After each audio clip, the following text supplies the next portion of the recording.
Dear students, आज हम carbon dioxide gas isotherms on the basis of van der Waals equation के बारे में अध्ययन करेंगे। यानी कि वॉन डेर वाल्स समीकरण के आधार पर कार्बन डाइऑक्साइड गैस के समतापी वक्र। हमने प्रीवियस लेक्चर के अंदर सेंट एंड्रयूज के कार्बन डाइऑक्साइड आइसोथर्म्स के बारे में अध्ययन किया था।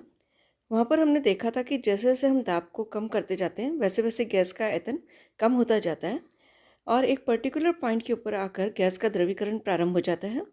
और फिर गैस और द्रव प्रावस्थाएं एक दूसरे के साम्यावस्था के अंदर रहती हैं और फिर उसके बाद में गैस का जब तक कंप्लीट द्रवीकरण नहीं हो जाता दाब को हम बढ़ाते जाते हैं और उसके पश्चात एक निश्चित पॉइंट के ऊपर जाकर जब गैस का पूर्णतः द्रवीकरण हो जाता है तब उसके बाद में दाब बढ़ाने पर आयतन के अंदर जो चेंजेस हैं, जो परिवर्तन है, वो नेग्लिजिबल नगण्य प्राप्त होते हैं। इस प्रकार हम जैसे जैसे ताप को बढ़ाते जाते हैं वैसे वैसे वो द्रवीकरण का जो एरिया था, जो क्षेत्र था, वो कम होता चला जाता है। हॉरिजॉन्टल लाइन का एरिया सीमित होता चला जाता है और उसके बाद एक ताप ऐसा आता है जहाँ पर वो एक बिंदु पर जाकर सीमित हो जाता है। उस बिंदु के पहले तो हम गैसीय और द्रव्य प्रावस्था के अंदर द्रव प्रावस्था के अंदर हम विभेद कर सकते थे, लेकिन उस पॉइंट पर हम गैस और द्रव प्रावस्था के अंदर विभेद नहीं कर सकते हैं। तो उस बिंदु को हमने क्रांतिक बिंदु या क्रिटिकल पॉइंट की संज्ञा दी थी और हमने ये कहा था कि उसके जो संगत टेम्परेचर है उसको हमने क्रिटिकल टेम्परेचर कहा, जो संगत दाब है उसको हमने क्रिटिकल प्रेशर बोला और संगत जो आयतन है उसको हमने क्रिटिकल वॉल्यूम क्रांतिक आयतन बोला। और उसके ऊपर अगर हम वापस से अगर टेम्परेचर को और बढ़ा देते हैं और फिर अगर हम दाब को बढ़ाते जाते हैं तो आयतन कम होता जाता है और फाइनली जो गैस का व्यवहार है वो आदर्श गैस के बिल्कुल समान हो जाता है। तो आज हम वॉन डेर वाल्स समीकरण के अंदर जो गैस के वॉन डेर वाल्स स्थिरांक होते हैं उनका हम मान रखेंगे, ए और बी का कार्बन डाइऑक्साइड गैस के लिए, और फी उसके बाद में हम पी के काल्पनिक मान इमेजनरी वैल्यूज़ रखेंगे और जो इमेजनरी वैल्यूज़ है उसके आधार पर हम v का परिकलन करेंगे और हम v के जो वो आयतन के मान आएंगे उन आयतन के मान और दाब के मानों के मध्य में ग्राफ खींचेंगे और वो जो ग्राफ हमें प्राप्त होंगे अलग अलग ताप पर उनको हम कहेंगे carbon dioxide isotherms on the basis of van der Waals समीकरण। वॉन डेर वाल्स समीकरण के आधार पर कार्बन डाइऑक्साइड के समतापी वक्र। जैसा कि आप यहाँ पर चित्र के अंदर देख रहे हैं, अब हमने वॉन डेर वाल्स समीकरण जो P + A/v² v - b is equal to RT होता है, तो उसके अंदर हमने कार्बन डाइऑक्साइड गैस के जो A और B वॉन डेर वाल्स स्थिरांक के उनके डिफरेंट मान रख लिए। मान रखने के पश्चात में वहाँ पर P के हमने इमेजनरी वैल्यूज़ काल्पनिक मान रखे और हमने आयतन के मान, जैसा कि हमने कहा कि हमने परिकलित किए और उनके जो आयतन के मान हमने जो गणना की उनके मध्य में हमने एक ग्राफ प्लॉट किया, प्रेशर और आयतन के मध्य में, दाब और आयतन के मध्य में। तो हमें इस प्रकार के समतापी वक्र मिले जो हमने यहाँ पर अगेन 5 टेम्परेचर्स पर लिए हैं और 5 टेम्परेचर्स पे जो ग्राफ लिए हैं हम उनका अब जो हमने पूर्व में सेंट एंड्रयूज़ के जो ग्राफ लिए थे, जो समतापी वक्र वहाँ पर लिए थे, उनको और इनको हम कंपेयर करते हैं तो हमें नेचर लगभग समान सा प्रतीत होता है। सिर्फ एक डिफरेंस यहाँ पर आता है कि वहाँ पर जो हॉरिजॉन्टल लाइन आ रही थी उसकी जगह यहाँ पर हमको ये वेवी नेचर दिखाई देता है, लहरदार भाग दिखाई दे रहा है। और बाकी अगर हम कंपेयर करते हैं तो बिल्कुल सेम आता है कि जैसे जैसे अगर हम स्टार्टिंग में पहला पॉइंट लेते हैं जो हमने 15 डिग्री सेल्सियस पर यहाँ पर कैलकुलेट किया है कि जैसे जैसे हम दाब को बढ़ाते जा रहे हैं वैसे वैसे गैस का आयतन जो है कम होता जा रहा है और इस पॉइंट पर आकर इसका द्रवीकरण प्रारंभ हो गया और ये द्रवण का प्रक्रम जब तक चलता रहता है जब तक कि पूर्ण रूप से जो गैस है वो द्रव के अंदर परिवर्तित नहीं हो जाती। और इस पॉइंट के ऊपर आकर अब गैस का द्रवण कंप्लीट हो गया है तो उसके बाद में अगर हम दाब को बढ़ाते भी हैं तो अब आयतन के जो प्रभाव पड़ रहा है गैस के आयतन पर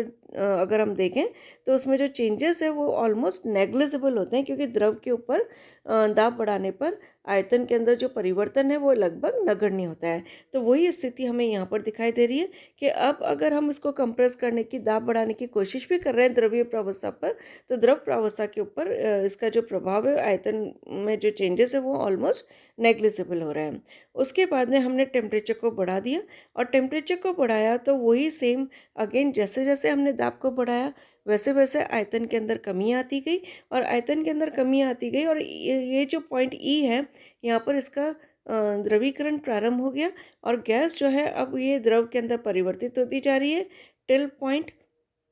एफ। और ये यहाँ पर गैस और जो द्रव प्रावस्था है वो साम्यावस्था के अंदर है, और यहाँ पर एफ पॉइंट पे पूरी की पूरी जो गैस है वो लिक्विड के अंदर कन्वर्ट हो चुकी है। अब अगर हम दाब को बढ़ाते हैं तो इसके आयतन के अंदर जो परिवर्तन है वो ऑलमोस्ट नेग्लिजिबल होते हैं या नगण्य होते हैं। इसी प्रकार अगर अब हम ताप को और बढ़ा देते हैं, जैसे हमने यहाँ पर किया है 30.66 डिग्री सेल्सियस, तो 30.66 डिग्री सेल्सियस के ऊपर ये जो वेवी नेचर वाला जो पार्ट हमको मिल रहा था, अब ये एक पॉइंट के ऊपर सीमित हो जाता है। इसको हम क्रांतिक बिंदु की संज्ञा देंगे, क्योंकि यहाँ पर द्रव और गैसीय प्रावस्था के अंदर जो विभेद है वो अब असंभव सा हो गया है, और इस बिंदु के जो संगत ताप होगा उसको हम क्रांतिक ताप कहेंगे, इसके संगत जो दाब होगा उसको हम क्रांतिक दाब कहेंगे, और इसके संगत जो आयतन का मान होगा उसको हम क्रांतिक आयतन कहेंगे। इसके बाद में हमने टेम्परेचर को और बढ़ा दिया, और टेम्परेचर को अगर हम और बढ़ा देते हैं, लगभग 40 डिग्री सेल्सियस हमने कर दिया है, तो यहाँ पर हम देखते हैं कि कहीं पर भी गैस का द्रवण संभव नहीं है, और जैसे जैसे हम दाब को बढ़ाते जा रहे हैं वैसे वैसे आयतन का मान जो है लगभग कम होता जा रहा है। उसके बाद में 50 डिग्री सेल्सियस पर हम गैस का अगेन दाब बढ़ाते जाते हैं, तो इसके आयतन में कमी आती जाती है, और ये ग्राफ ऑलमोस्ट उसी प्रकार से प्राप्त होता है जैसा कि एक आदर्श गैस के अंदर हमको प्राप्त होना चाहिए। इसका तात्पर्य ये हुआ कि ये जो गैस है ये यहाँ पर जो इसका व्यवहार है वो बिल्कुल आदर्श गैस के समान हो चुका है। तो अगर अब हम इसको कंपैरिजन करते हैं कि हमने पहले एंड्रयूज के ग्राफ देखे थे, आज हम वॉन डेर वाल्स समीकरण के आधार पर देख रहे हैं, तो इसके अंदर जो डिफरेंस हमने देखा कि ये यहाँ पर वेवी नेचर का डिफरेंस आया है कि वहाँ पर जो एक क्षैतिज लाइन हमको मिलती थी, यहाँ पर एक ये इस प्रकार से वेवी नेचर आया है। तो वहाँ पर क्षैतिज लाइन के अंदर हमें एक दाब के लिए वॉल्यूम के 2 मान मिलते थे, प्रारंभिक सिरा और अंतिम सिरा, लेकिन यहाँ पर बीच में हमको एक माध्यमिक मान भी मिल रहा है। इस माध्यमिक मान का क्या महत्व है ये सिद्ध नहीं किया जा सकता, नहीं ये स्पष्ट किया गया है, लेकिन हम ये देख सकते हैं कि जो नेचर है वो बिल्कुल सेम है, कि वहाँ पर जैसे जैसे हम ताप को बढ़ाते जा रहे थे वैसे वैसे वो क्षैतिज लाइन का जो एरिया है वो कम होता जा रहा था, और फाइनली ये एक बिंदु पर सीमित हो जाता था। तो यहाँ पर भी जो लहरदार भाग है वो ताप बढ़ाने के साथ साथ कम होता जा रहा है, और फाइनली एक बिंदु के ऊपर जाकर सीमित हो गया, और उसको हमने क्रांतिक बिंदु की, जैसा कि हमने पूर्व में कहा, इसको हमने क्रांतिक बिंदु की संज्ञा दे रखी है। अब अगर हम यहाँ पर देखें तो हमें एक नेचर जो डिफरेंस दिख रहा है, अगर आप LOM ये जो ग्राफ की नेचर देखें तो यहाँ पर जैसे जैसे हम कार्बन डाइऑक्साइड गैस का दाब कम करते जा रहे हैं वैसे वैसे आयतन भी कम हो रहा है, जो हमें असंभव सा प्रतीत हो रहा है, और इसका क्या रीज़न है ये भी यहाँ पर स्पष्टीकरण नहीं किया गया। तो इस प्रकार हम देखते हैं कि वेवी नेचर के आधार पर V के 3 मान मिल रहे हैं, लेकिन जैसे ही हम क्रांतिक बिंदु के ऊपर पहुंचते हैं तो यहाँ पर एक ही मान प्राप्त होता है आयतन का। तो इसका तात्पर्य ये हुआ कि यहाँ पर जो भी आयतन है वो बिल्कुल क्रिटिकल वॉल्यूम यानी कि क्रांतिक आयतन के बिल्कुल बराबर होगा। तो इस प्रकार हम देख सकते हैं कि हमने एक पैराबोला खींच लिया, एक परावलय ले लिया, और परावलय के आधार पर अब हम इसको 2 भागों के अंदर बांट सकते हैं कि परावलय की जो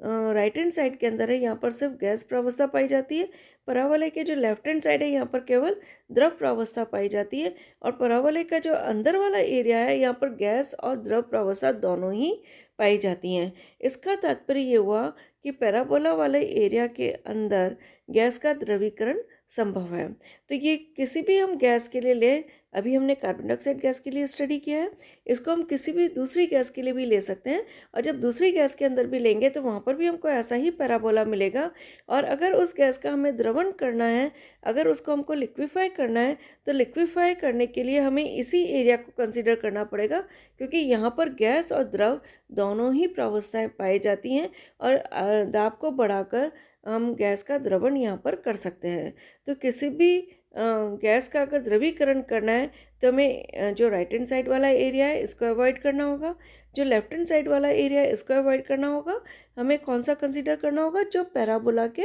अंदर है, इस क्रिटिकल पॉइंट के नीचे वाले जो ताप है उसके अंदर दाब बढ़ाकर हम किसी भी गैस का द्रवण कर सकते हैं, उसको लिक्विफाई कर सकते हैं। लेकिन अगर क्रांतिक बिंदु के ऊपर वाला हमने कोई भी टेम्परेचर लिया तो गैस का द्रवण लिक्विफिकेशन पॉसिबल नहीं है। तो गैस के द्रवीकरण का ये सिद्धांत है, इसके आधार पर बहुत इंपॉर्टेंट एप्लीकेशन है कि अगर हमें किसी भी गैस का द्रवीकरण करना है तो हमें पैराबोला के अंदर वाले जो संगत टेम्परेचर हैं उसके ऊपर उस गैस का दाब बढ़ाने पर उसका द्रवण जो है वो संभव हो सकता है।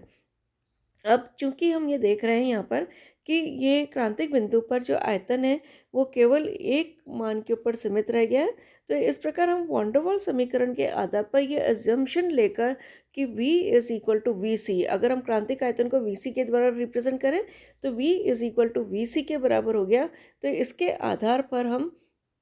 जो इक्वेशन है वॉन्डरवॉल समीकरण और इसके आधार पर भी हम समीकरण बना सकते हैं और उन दोनों को कंपेयर कर कर हम critical temperature, critical pressure, critical volume तीनों का परिकलन कर सकते हैं और उसी के आधार पर हम वॉन्डरवॉल स्थिरांकों के मान भी परिकलित कर सकते हैं, जो हम नेक्स्ट लेक्चर के अंदर देखेंगे कि अब कैलकुलेशन ऑफ क्रिटिकल कांस्टेंट और वॉन्डरवॉल कांस्टेंट किस प्रकार से किया जाए। तो ये जो पार्ट है इस प्रकार हमने आइसोथर्म्स को कंपेयर किया। कंपेयर करने के बाद में हमने इसकी बहुत इंपॉर्टेंट एप्लीकेशन देखी कि गैस का द्रवीकरण किस प्रकार से किया जा सकता है।